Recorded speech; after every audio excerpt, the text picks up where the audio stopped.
Hey kids, today we're making a loaded baked potato salad. We're going to start by preheating our oven to 425 degrees. And we're going to make sure that our pan is very well greased. Bacon going on the stove right now. You want to crisp it up really nice. And once the sprinklers outside are done, I'm running outside to go get some green onions. Bacon, bacon, bacon, bacon. I have about a cup of mayonnaise in there, and to that we're going to add about 1 1/4 to 2 cups, 1 3/4 cup to 2 cups of sour cream. We're going to mix that all up together nice and well. And if at this point you feel like you need to salt and pepper your potatoes, go ahead and do so, but the bacon is going to add quite a bit of sodium to that, so you don't have to worry a whole lot about that. Now I am going to add 2 cups of cheddar cheese. You can use shredded. I'm using finely shredded. I think I might need a bigger bowl. I think I'm going to do that now. To that I'm going to add the bacon that I've fried and crumbled, as well as about, I don't know, maybe 2 or 3 tablespoons of green onions. Yes, chives usually go on to these things, but the onion is going to add a really nice flavor to that salad. And let's just go ahead and mix this all up.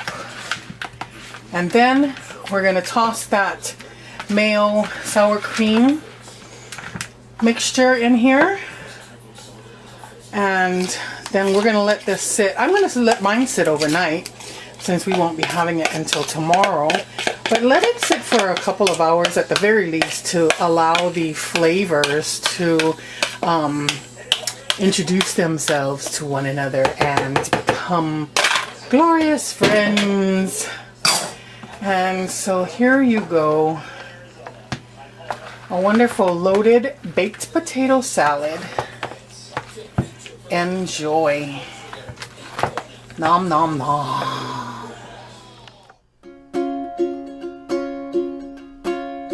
Hi guys, I'm Laura Vitale, and today I'm finally bringing you Sloppy Joes, which this has been the most requested recipe lately here on YouTube, on my YouTube channel, and all over my social media. So you were telling me to make Sloppy Joes, I am bringing you Sloppy Joes. They are easy and they are absolutely delicious. So I'm excited to share the recipe with you. Let's go over the ingredients so we can get started. You'll need some ground beef. I've got some chopped up onions, garlic and bell peppers. Now what I have here is some dried mustard powder, granulated garlic and onion, some brown sugar, some paprika, a little bit of ketchup, some Worcestershire sauce, some salt and pepper, a little bit of olive oil, and some tomato sauce that I took a 15-ounce can of just tomato sauce, emptied it into my jug here, and then I took about a 1/2 cup of water and swirled it around the can and put that in there as well, just because I want it to be a bit more loose. Now what I have here is a large skillet that's been nice and hot now over about medium-high heat with a little bit of olive oil, and I'm going to add in my ground beef, and I'm going to break this up as much as I can with my wooden spoon. And it's really important that you use a pan that's big enough, because you want to create some color. You know, you want to get nice color on the ground beef. You don't want it to steam. And for this amount, you know, get a nice big skillet with high sides, because it's definitely going to make the job a lot easier. So I'm just going to break this up as much as possible. This is looking good. Now, as you can see, I did scoop out some of the fat, because it's too much and I don't want all of that into my final dish, but I did leave some behind, because now I'm going to add in all my veggies. I've got my pepper, onion, and garlic. And I'm going to season this with some salt and pepper. I didn't season the meat, so I'm going to season pretty liberally, because I want this to be, you know, well seasoned all around. And I'm going to just add a touch of pepper. I'm going to stir these in and let everything cook together for about 5 to 6 minutes, or until the veggies have cooked down a bit and developed some color. That's looking good. You can see that's caramelizing really, really well. That is what I'm looking for. I am just gonna take my brown sugar and paprika and garlic and mustard and all that, and I'm just gonna give it a quick stir, and then I'm gonna add this to my ground beef mixture. I'm gonna stir that in to make sure that everything is coated in those spices, and then you can immediately smell everything that you just put in there. Oh, it smells fantastic. Really, really happy with that. This is looking good. Okay, now what I'm gonna do, yeah, that's good enough. Now is when you can pretty much add everything else. I'm gonna add in my ketchup. If you didn't want to add ketchup, you could add a little tomato paste and some apple cider vinegar, just like a tablespoon or so of apple cider vinegar, because that tanginess really makes the dish for me.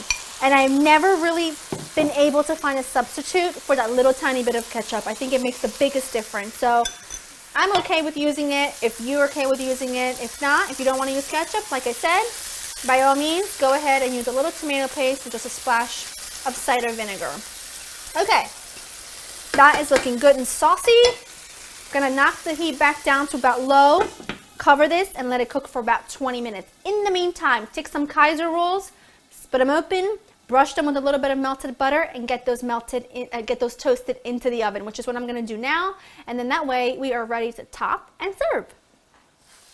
That looks incredible. You can see it's gotten really nice and thick, which is what you want. You can season this, taste it and adjust the seasoning. For me, it's perfect. I'm not gonna add any additional salt, only because that Worcestershire sauce is pretty salty, and I did season my meat with my veggies, so I don't need to add any extra salt.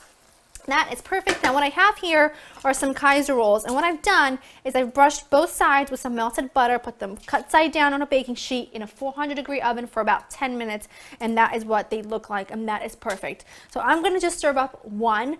What you can do, I'm not going to say it's a bad idea, that just means it's a really good idea.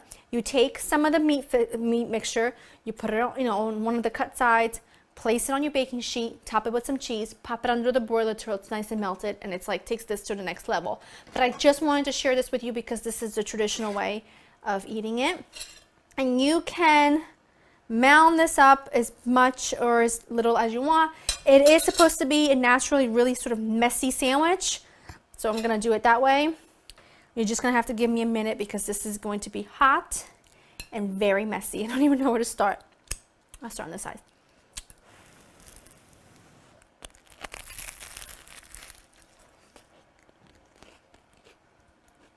It is messy, but it is ridiculously good. I mean, look at that. It's almost like a meatball parm, when it gets all saucy. Oh, yeah. I'm going to go back in for more. Go to laurainthekitchen.com to get this recipe. I hope that you have enjoyed this, and I hope that you make this. And if you do, make sure you tag me on Instagram, Twitter, Facebook, all over, because I love seeing your pictures. I hope you've enjoyed spending time with me. Now go make yourself a sloppy one.